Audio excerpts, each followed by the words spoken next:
Sean todos bienvenidos a la Iglesia Bautista Los Prados. Buenas noches. En este tiempo tenemos el estudio de la palabra de Dios.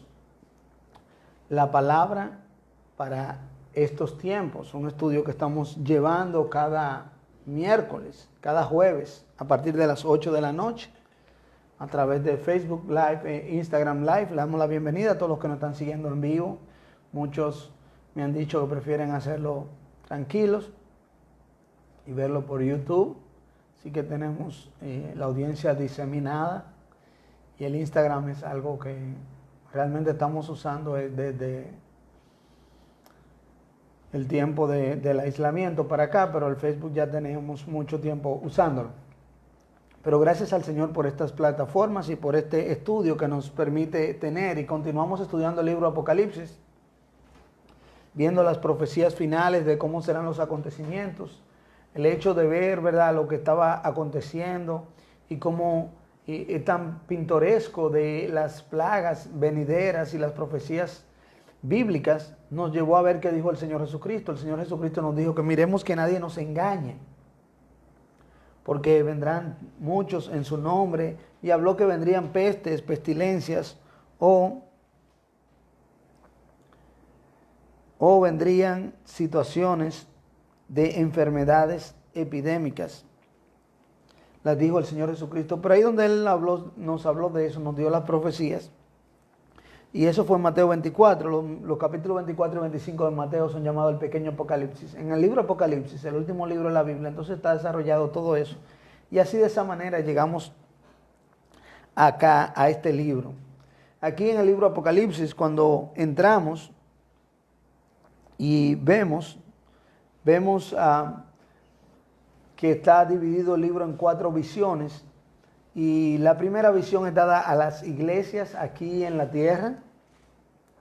La segunda visión igual, pero no es directamente para las iglesias en la tierra como fueron escritas las cartas, sino para que la iglesia sí lo veamos, pero no como receptores primarios en cuanto a aquellas iglesias que estaban allí.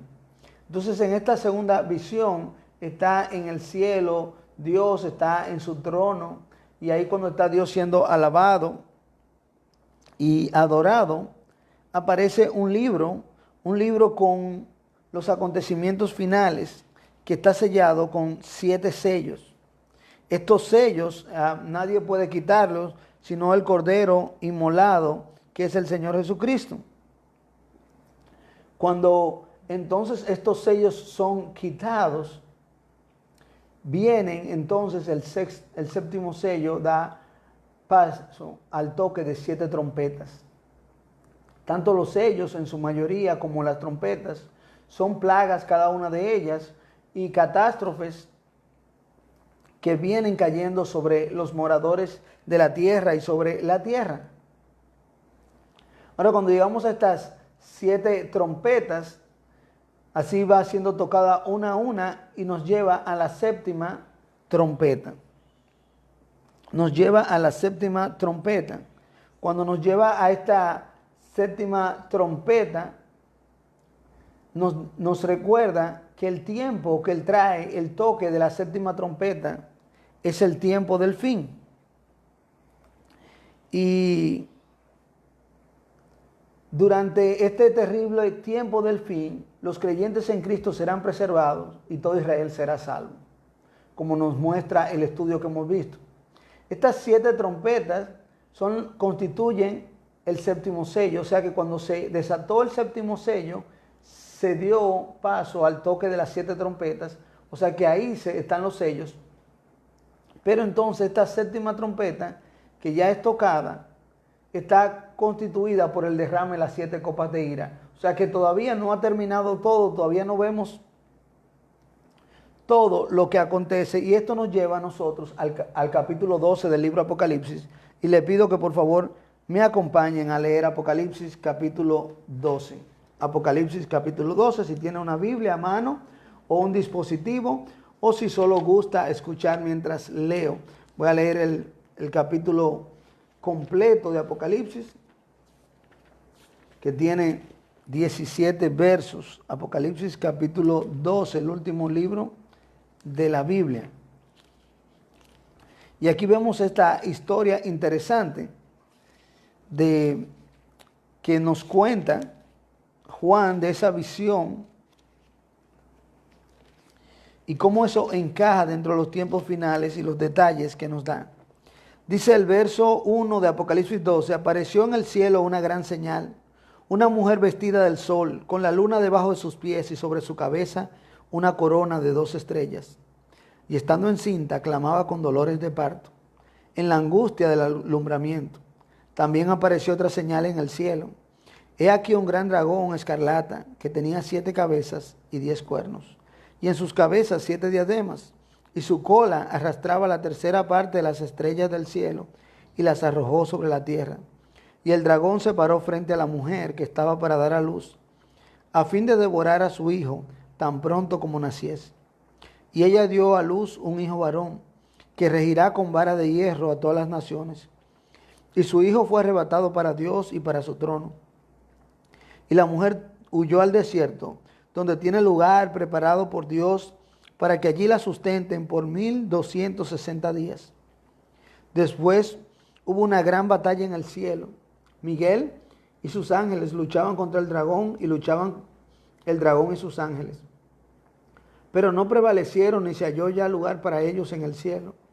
Y fue lanzado fuera el gran dragón, la serpiente antigua, que se llama Diablo y Satanás, el cual engaña al mundo entero. Fue arrojado a la tierra, y sus ángeles fueron arrojados con él. Entonces oí una voz, gran voz, en el cielo que decía: ahora ha venido la salvación, el poder y el reino de nuestro Dios, y la autoridad de su Cristo, porque ha sido lanzado fuera el acusador de nuestros hermanos, el que los acusaba delante de nuestro Dios día y noche. Y ellos le han vencido por medio de la sangre del Cordero y de la palabra del testimonio de ellos, y menospreciaron sus vidas hasta la muerte. Por lo cual, alegraos cielos y los que moráis en ellos. Ay de los moradores de la tierra y del mar, porque el diablo ha descendido a vosotros con gran ira, sabiendo que tiene poco tiempo.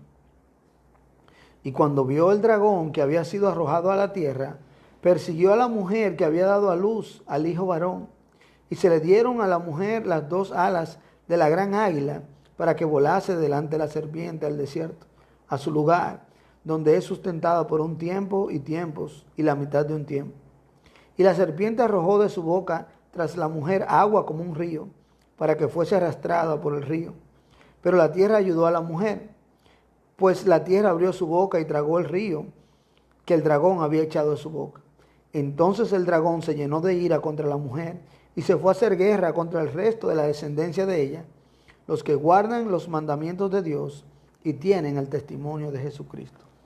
Señor, damos gracias en esta noche por darnos la oportunidad de estar aquí, Señor, y poder compartir tu palabra. Gracias por estas palabras proféticas y por darnos la oportunidad de poder estudiarla, explicarla y enseñarla para nuestra edificación, para nuestro conocimiento y para nuestro acercamiento a ti. Te pido que esta noche me hables a mí, a través de mí, como solo tú puedes hacerlo, Dios Todopoderoso, y que tu palabra sea de bendición, que tu promesa se cumpla de que ella no retorne vacía, y que la fe, Señor, llegue por el oír tu palabra. Gracias por todo, Dios. En el nombre de Jesús. Amén. Aquí en este capítulo 12 de Apocalipsis tenemos la mujer y el dragón. La mujer y el dragón. Y este es un tema predominante en el libro Apocalipsis, la lucha entre el reino de Dios y el reino del maligno.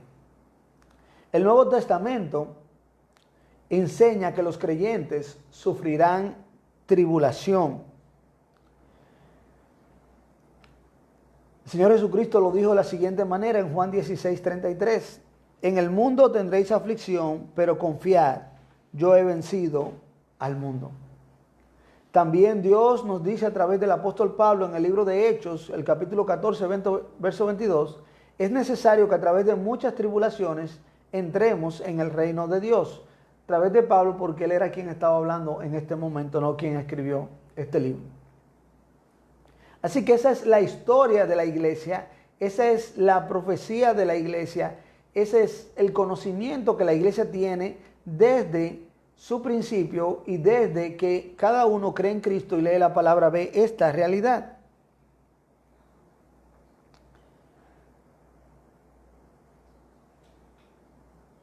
Por eso la séptima trompeta fue tocada y nos dice que vienen los tiempos del fin.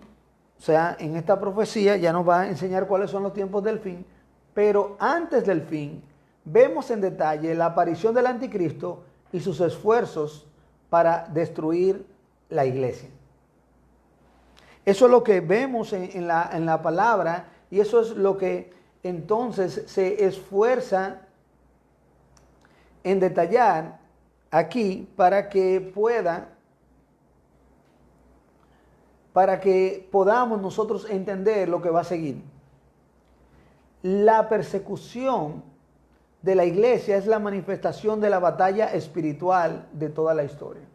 No es algo nuevo, es algo que ha pasado todo el tiempo. De hecho, decíamos que en cuanto a elemento teológico, lo que sucederá en el futuro y lo que sucederá en los peores eventos históricos y en la gran tribulación no va a ser nada nuevo que lo que ha sucedido.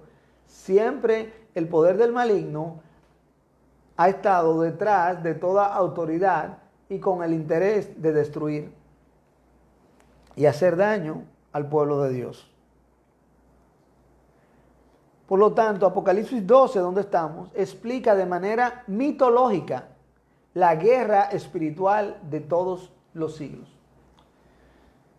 Se puede hablar del lenguaje apocalíptico. El lenguaje apocalíptico es un lenguaje que utiliza términos como si fuera de mito, de mitología, y eso es lo que va a utilizar. Tengamos en mente esto, porque entonces estamos llegando frente a un pasaje que necesitamos la ayuda de Dios, necesitamos el conocimiento de la literatura, el conocimiento gramatical para dominar el tema, entendiendo que cuando llegamos a todo lo apocalíptico, especialmente a este pasaje, estamos viendo un pasaje que debemos enfocarnos en la verdad teológica que quiere enseñar, en la verdad revelada y no en los detalles, porque es como una parábola. En la parábola no podemos enfocarnos en todos los detalles porque entonces nos desenfocamos, nos perdemos y no entendemos porque cada detalle no tiene un significado, cada detalle no encaja, porque está escrito de una manera mitológica. Pero la esencia es describir la guerra espiritual de todos los siglos. Y tanto este capítulo 12 como los próximos dos capítulos, 13 y 14 Apocalipsis, componen el tercer interludio aquí en el libro Apocalipsis. Y antes de la continuación de la acción, antes de que veamos qué es lo que nos trajo el toque de la séptima trompeta, necesitamos ver esto, porque saltarlo no nos permite entender y apreciar el panorama. Recordemos que la séptima trompeta fue tocada y lo que escuchamos fueron alabanzas a Dios y reconocimientos y alegría, porque el reino de Dios ha venido y ha llegado, hablando de una manera prolíptica de algo que está sucediendo, pero que realmente va a suceder en el futuro. Pero aquí, antes de que se pase todo y recordamos que esa séptima trompeta es el tercer ay y no lo hemos visto, aquí llegamos entonces a este interludio que es mucho más largo, de 3 capítulos, para darnos detalles que necesitamos saber y recordar para entender el resto de lo que se va a desatar. Así que aquí estamos en Apocalipsis 12 con la mujer y el dragón, la mujer y su simiente. Cuando llegamos aquí que vemos esto, la mujer y el dragón, de manera introductoria recordamos que el dragón representa a Satanás. Así como lo leímos aquí cuando leí el capítulo completo, en el verso 9 dice, y fue lanzado fuera el gran dragón, la serpiente antigua, que se llama Diablo y Satanás. Fíjese que muchas de las interpretaciones que hacemos están en la misma Biblia están en el mismo libro, muchas veces y preferiblemente en el mismo contexto, es lo que nos permite aclarar y entender a nosotros de que realmente estamos haciendo la interpretación clara. Cuando venimos a decir que algo significa esto o que significa ello, debemos ser cuidadosos. Un ejemplo, le voy a dar un ejemplo. Aquí en Apocalipsis habla del león de Judá. Y por la descendencia y el pasaje está hablando del Señor Jesucristo. Pero también cuando vamos a la carta de Pedro, dice la Biblia que seamos sobrios y velemos porque nuestro adversario el diablo anda como león rugiente buscando a quien devorar. Entonces cuando vemos león no podemos decir que representa a Cristo, y cuando vemos león no podemos decir que representa a Satanás, porque el mismo objeto, el mismo animal, la misma imagen, el mismo simbolismo se utiliza para dos personas diferentes, antagonistas. Pero aquí el mismo pasaje nos dice que el dragón representa a Satanás y la mujer representa al pueblo de Dios. La mujer aquí no dice quién es, no lo dice claro así como dice con el dragón, pero el mismo pasaje nos va enseñando y eso lo vamos a ir viendo. Este pasaje entonces no es una profecía, recuerden que es un interludio, es una representación de la batalla espiritual entre el pueblo de Dios y Satanás. Por eso encontramos a la mujer y el dragón. Esta visión, repito, no es una profecía, sino una representación de la batalla espiritual entre el pueblo de Dios y Satanás. Esta visión trasciende los límites de tiempo y espacio. Trasciende los límites de tiempo y espacio. El narrador aquí de esta visión, que es el mismo autor humano, el profeta Juan, el apóstol Juan, él está en el cielo cuando empieza a narrar en los versos 1 al 12.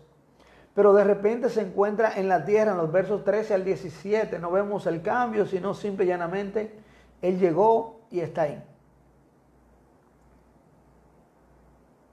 O sea que tiempo y espacio no están así como los límites nuestros, no está confinado esto a tiempo y espacio y puede hablar tanto de antes como después como de ahora.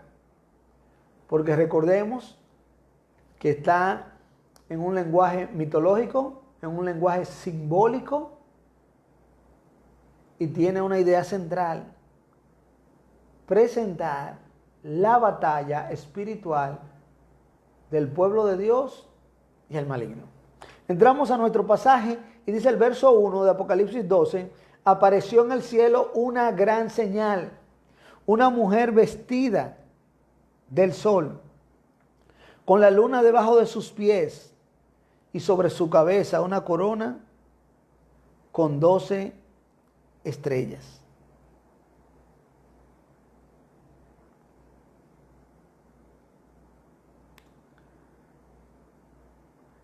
La característica principal de esta mujer, como veremos, es que ella es la madre del Mesías. El Mesías es el enviado de Dios, el ungido de Dios, el Señor Jesucristo.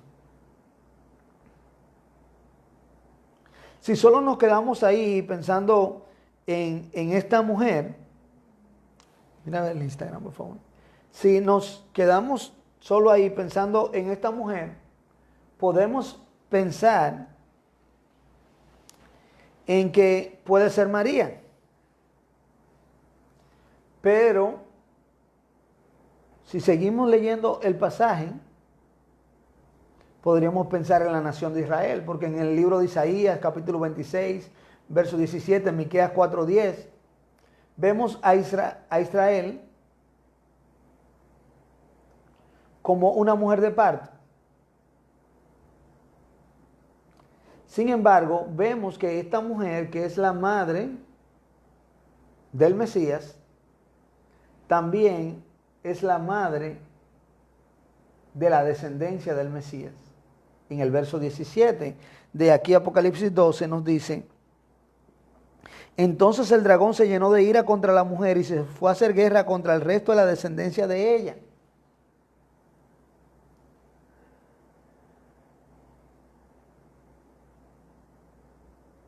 Más que entonces limitarla, esta mujer, a una persona, y recordemos lo que dijimos, que este pasaje está centrado en hablar de una verdad teológica, no en ir a detalles. Entonces no está identificando personajes de manera enigmática ni apocalíptica, sino esa verdad que hay. Esta mujer entonces no la podemos limitar a una persona ni a una nación, al Israel étnico,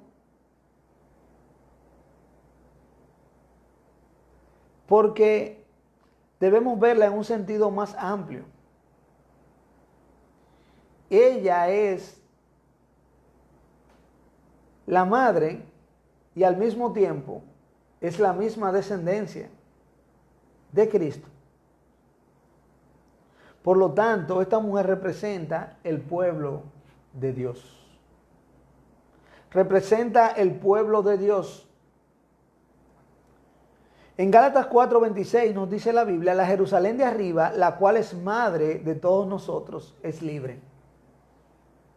Entonces no se está limitando a la Jerusalén, al Israel étnico, sino que está hablando de una Jerusalén celestial, que es la congregación de muchos millares de ángeles. Es una congregación donde está en el cielo de aquellos que han sido llevados por Dios o que serán llevados por Dios.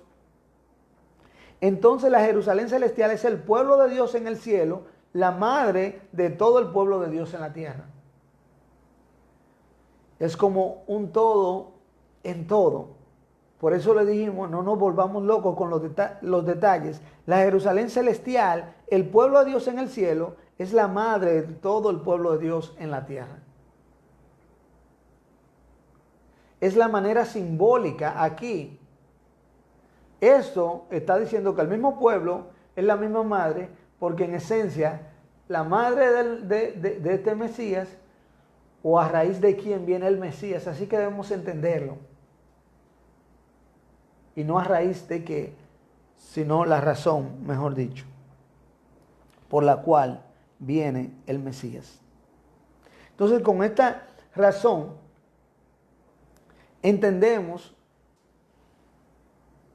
que el dragón representa a Satanás y la mujer representa el pueblo de Dios. Volvemos entonces a nuestro verso 1 y leo de nuevo. Apareció en el cielo una gran señal. ¿Y cuál era la gran señal? Una mujer vestida del sol, con la luna debajo de sus pies y sobre su cabeza una corona de 12 estrellas. Esta mujer vestida del sol. No nos vamos a romper la cabeza a buscar qué significa el sol, qué representa el sol y la luna, qué quiere decir la luna, las dos grandes lumbreras, se soñó eso, qué va a venir aquí a este, qué va a venir a aquel. Es una manera de describir el esplendor de la mujer. Porque cómo se viste el sol no es una ropa, sino está hablando de lo radiante, de lo glorioso, de su brillo. Y al mismo tiempo, la luna debajo de sus pies habla de su alcance. Si nosotros tener que buscar un significado escondido donde no hay.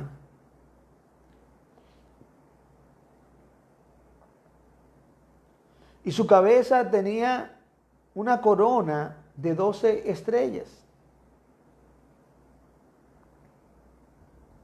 La corona y las estrellas también siguen describiendo su esplendor.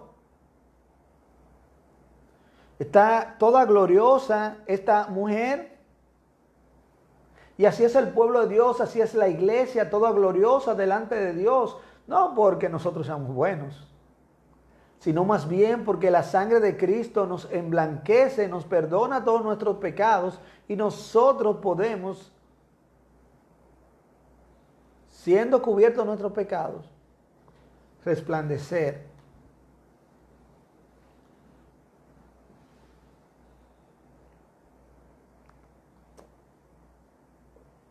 resplandecer la ira y resplandecer la gloria de Dios. Lo que no podemos ignorar aquí en el simbolismo es que esta corona tiene 12 estrellas. Y ese número 12 es un poquito difícil de pasar por alto porque es un número muy simbólico, muy representativo en la Biblia y es muy claro. Ese número se utiliza para los 12 patriarcas, se utiliza para las 12 tribus de Israel y también es el mismo número de los 12 apóstoles. Y aquí podría referirse así como esta mujer representa al pueblo de Dios, tanto a los 12, las 12 tribus o 12 patriarcas, como a los 12 apóstoles representando el pueblo de Dios.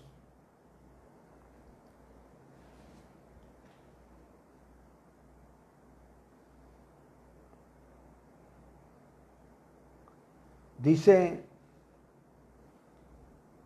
aquí que estando encinta clamaba con dolores de parto en la angustia del alumbramiento.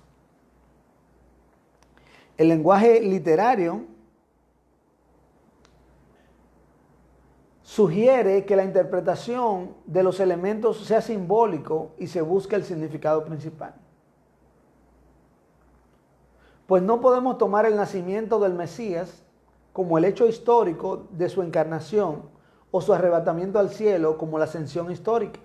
Si nos vamos en detalles, entonces estaríamos hablando que esto está hablando del pasado, cuando Jesús nació como hombre.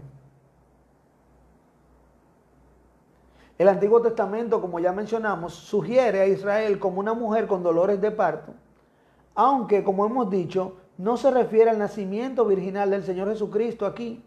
Más que todo, representa al pueblo de Dios y la lucha histórica del maligno contra su descendencia. El verso 3 del pasaje aquí nos dice que también apareció otra señal en el cielo. He aquí un gran dragón escarlata, que tenía 7 cabezas y 10 cuernos, y en sus cabezas 7 diademas.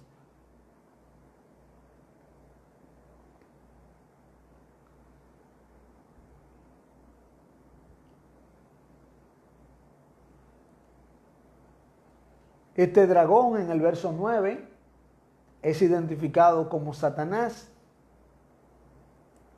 Y el dragón es una manera mitológica de presentar un ser como una bestia feroz. Como una bestia feroz. La idea está detrás en el Antiguo Testamento en monstruos marinos que se presentan como grandes enemigos que nadie puede vencer, como el Leviatán, Behemoth. En el libro de los Salmos, de Isaías, de Job, de Ezequiel vemos estas verdades. Dice que este dragón es escarlata, pero aquí no parece tener algún significado específico el color del dragón. Más que algo llamativo o simple y llanamente más que su naturaleza sangrienta o dispuesto a destruir. Pero este gran dragón escarlata que nos describe el verso 3 de Apocalipsis 12, tiene 7 cabezas y 10 cuernos. Y en sus cabezas 7 diademas. Las diademas aquí en Apocalipsis representan coronas. Como vimos y veremos, también en Apocalipsis capítulo 19, cuando el Señor Jesucristo regresa triunfante a establecer su reino, tiene diademas en su cabeza. Así que este monstruo, esta bestia, tiene 7 cabezas, en su cabeza tiene 7 diademas, o sea que tiene coronas en su cabeza de diademas, y son 7, y el número 7 es otro número simbólico en la Biblia que no se puede pasar por alto, que representa plenitud. Una palabra que no se usa mucho, que es completitud. De que está lleno, completo. Entonces, tomando en cuenta estas diademas, que son 7, las 7 diademas representan la magnitud del poder dado a la bestia. O sea, un poder pleno, un poder grande que abarca mucho, un poder universal, donde abarca todo, la plenitud. Y entonces también tenemos 10 cuernos. Esos 10 cuernos nos llevan de regreso a la profecía original del libro de Daniel. En el libro de Daniel se nos hablan de estos días, estos mismos números, se habla un poco de lo que es la gran tribulación. Y en el libro de Daniel encontramos qué significan los 10 cuernos. Dice Daniel 7:24 lo siguiente: y los 10 cuernos significan que de aquel reino se levantarán 10 reyes. Entonces nos está hablando, estos cuernos nos está hablando de reinos. Esta bestia viene siendo una persona empoderada con otros reinos, no solo que vienen detrás, sino que están debajo. Es como un gran emperador. Ahí está toda su magnitud, como controla a plenitud. En el próximo capítulo, los versos, en el próximo capítulo, en el verso 1 y el capítulo 17, verso 3, vemos la misma descripción de la bestia, con 7 cabezas y 10 cuernos. Y el mismo simbolismo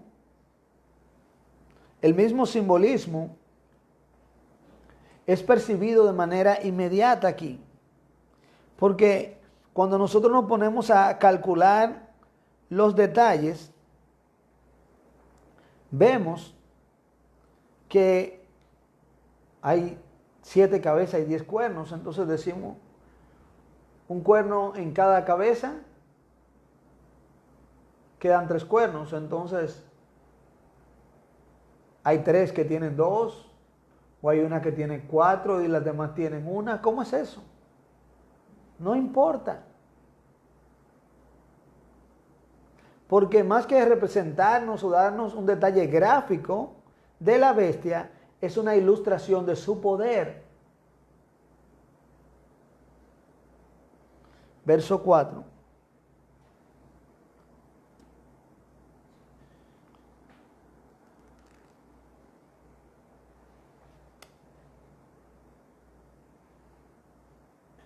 Y su cola arrastraba, o sea, la cola de la bestia, la tercera parte de las estrellas del cielo, y las arrojó sobre la tierra. Y el dragón se paró frente a la mujer que estaba para dar a luz, a fin de devorar a su hijo tan pronto como naciese.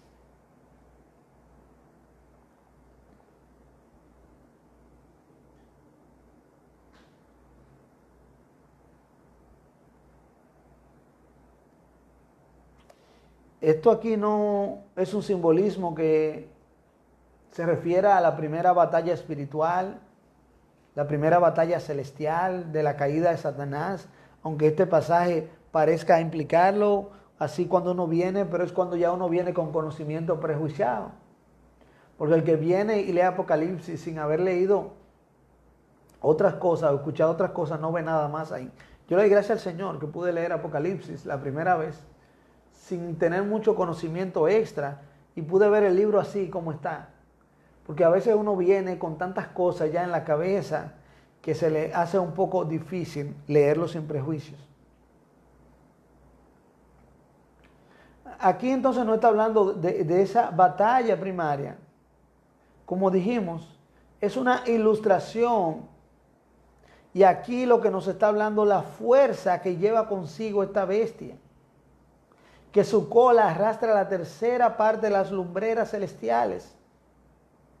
Una cantidad muy usada en el libro, la tercera parte, y se dañó la tercera parte de las aguas, y se dañó la tercera parte de lo verde, y se oscureció la tercera parte del día y la tercera parte de la noche. Es usada para medir cantidad de una manera tal que nos hable de que es mucho, pero no es demasiado ni es mayoría. Así que aunque tiene un gran poder, nunca tendrá ni siquiera la mitad del poder de Dios. Recordemos que como vimos en el verso 1, que esta señal es en el cielo, la visión es en el cielo. El dragón se para frente a la mujer para devorar al hijo. Tan pronto como nazca.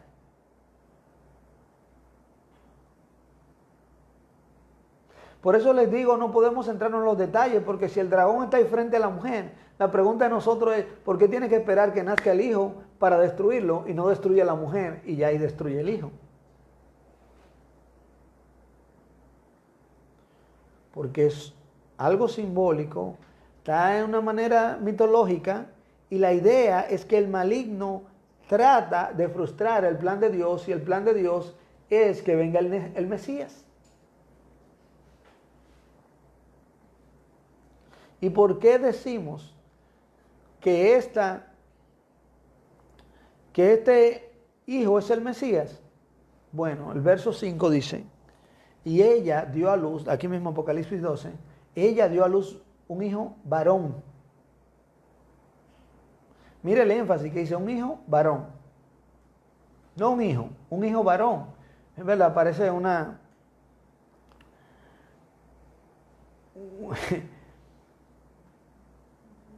estar haciendo un énfasis innecesario, pero quiere hacer el énfasis de que es varón, que regirá con vara de hierro a todas las naciones, y su hijo fue arrebatado para Dios y para su trono. Aquí cuando da los detalles de quién va a ser, que él va a regir y va a reinar, entonces es que vemos que este es el ungido de Dios, sin necesidad de hablar de otro punto de la historia ni de la preexistencia de Cristo, sino que la idea es hablar del Hijo de Dios. Y estos versos lo que hacen es que nos muestran la hostilidad de Satanás contra el ungido de Dios. El plan de la bestia de devorar al Hijo y la identidad de éste nos muestra la hostilidad de Satanás contra el ungido de Dios. Recordemos que la escena todavía sigue en el cielo. Pero el verso 5 dice que cuando nació el Hijo fue arrebatado al trono de Dios. Ahí donde leímos el verso 5. El trono de Dios entendiendo nosotros que está en el cielo. Entonces Él es tomado, la mujer está en el cielo y nace en el cielo y es arrebatado al cielo. No está haciendo ningún énfasis de que Cristo vino y nació aquí y luego fue llevado al cielo, porque entonces diríamos que con ese nacimiento, si está hablando de un punto histórico, para que cuando Él fue arrebatado estaría hablando de la ascensión de Cristo.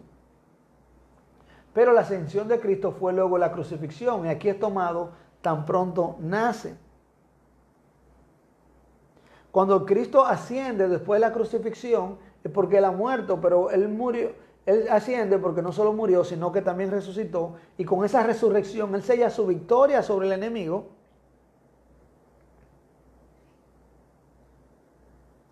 Y no está subiendo para ser protegido por el Padre, para que el enemigo no lo destruya, sino al contrario, a continuar su plan. Así que no nos perdamos con el simbolismo. No está hablando de nada histórico que haya pasado, sino la idea de que el Hijo de Dios está dentro del plan de Dios. El maligno tiene su hostilidad contra él, contra el plan de Dios, pero no se permite dentro del plan de Dios. Porque como les dije, esto es parecido a las parábolas, que tenemos que centrarnos en la verdad revelada más que en los detalles. Verso 6. de Apocalipsis 12. Y la mujer huyó al desierto, donde tiene lugar preparado por Dios, para que allí la sustenten por 1260 días. Seguimos en el cielo, no ha dicho que hemos llegado a la tierra ni nada. He aquí que vi una gran señal, una mujer en el cielo, dice el verso 1.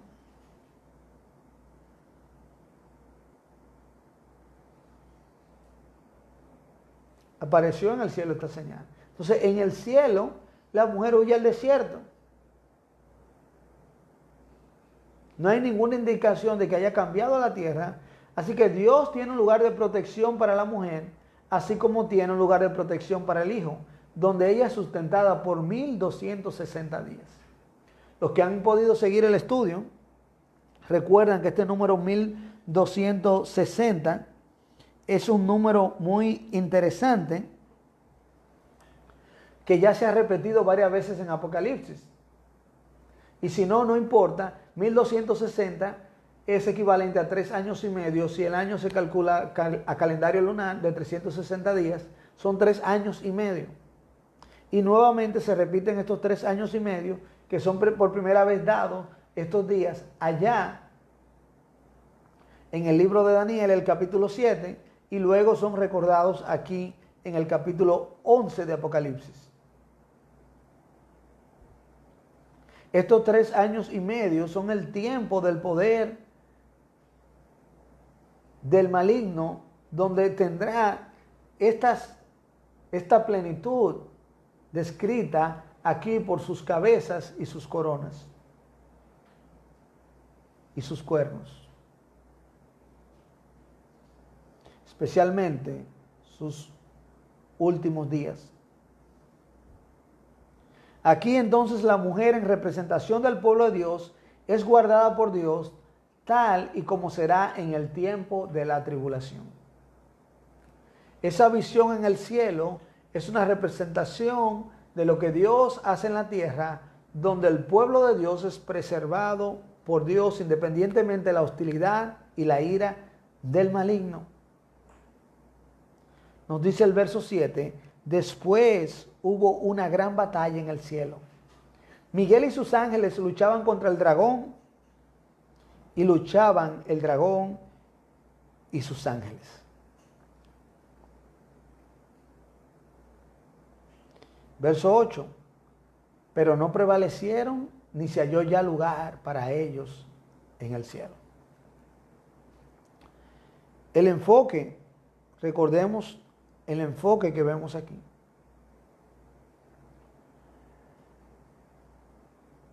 Si tratamos de buscar el punto histórico de estas cosas, vamos a complicarnos más. La intención no es llevarnos a la caída de Satanás, o cuando Miguel contendió con Satanás por el cuerpo de Moisés. De hecho, si vamos a buscar una verdad teológica de la derrota de Satanás, está aquí en este mismo pasaje, en el verso 11, donde nos dice que Satanás es vencido por la sangre de Cristo y por la palabra de Dios. Esa es la razón por la que es vencido. No es porque es vencido por ningún ángel, ni siquiera por el arcángel Miguel, que es el ángel principal, el de más rango de los ángeles de Dios. Y otra cosa a tomar en cuenta aquí es que Satanás, cuando lucha realmente, él lucha contra el pueblo de Dios. Por eso quiere destruir a la mujer. Él pelea contra el pueblo de Dios y pelea contra Miguel. Pero él no pelea contra Dios porque él no es par con Dios. Teológicamente y espiritualmente hablando, no hay un dualismo donde Dios y Satanás en mitad y mitad. No, Dios es mucho más que Satanás. Él no es derrotado por Miguel, porque Cristo lo derrota simple y llanamente con su muerte. Y ese es el plan de Dios.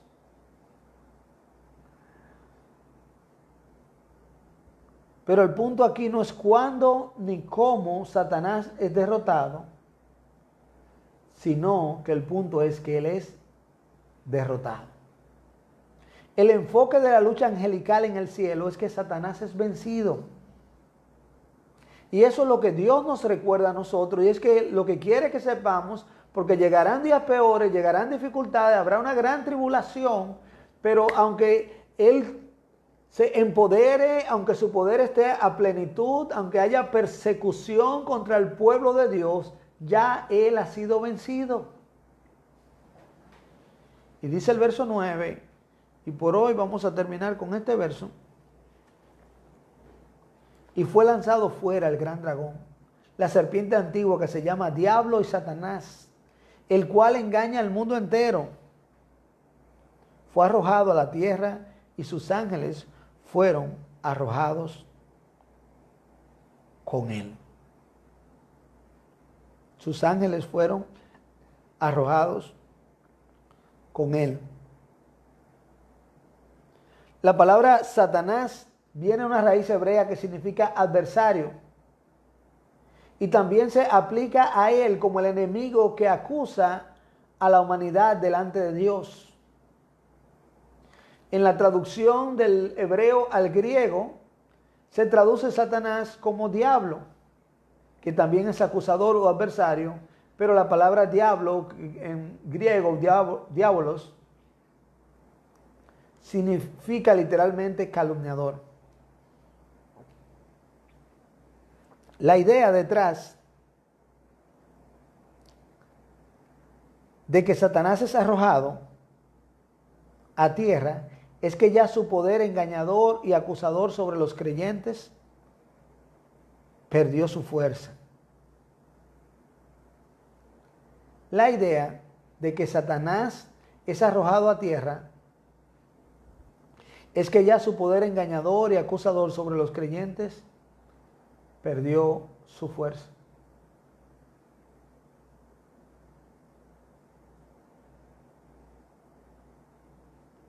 En Lucas 10:18 el Señor Jesucristo ve lo mismo cuando dijo: yo veía a Satanás caer del cielo como un rayo.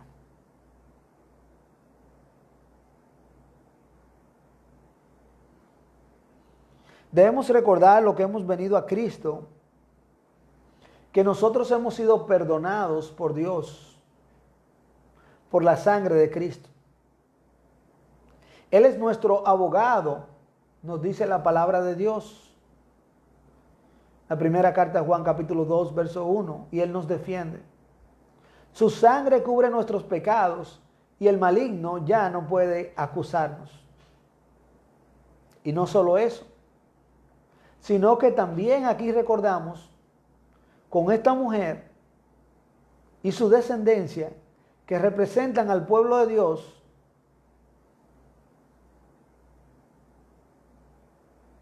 que nosotros somos preservados por Dios, aun cuando el maligno quiera destruirnos. No solo ahora, sino en los momentos más atribulantes de la historia que todavía están por venir y cual nunca han existido. En Cristo somos perdonados por Dios, el mismo Cristo es nuestro abogado, ya el maligno no puede acusarnos y estamos protegidos por Dios. La lucha espiritual continúa y va a seguir y continuará, pero nosotros estamos protegidos, seremos protegidos y continuaremos siendo protegidos por Dios, preservados por Dios. Dios mediante, la próxima semana, próximo jueves a partir de las 8 de la noche, continuamos con este estudio, la palabra para estos tiempos.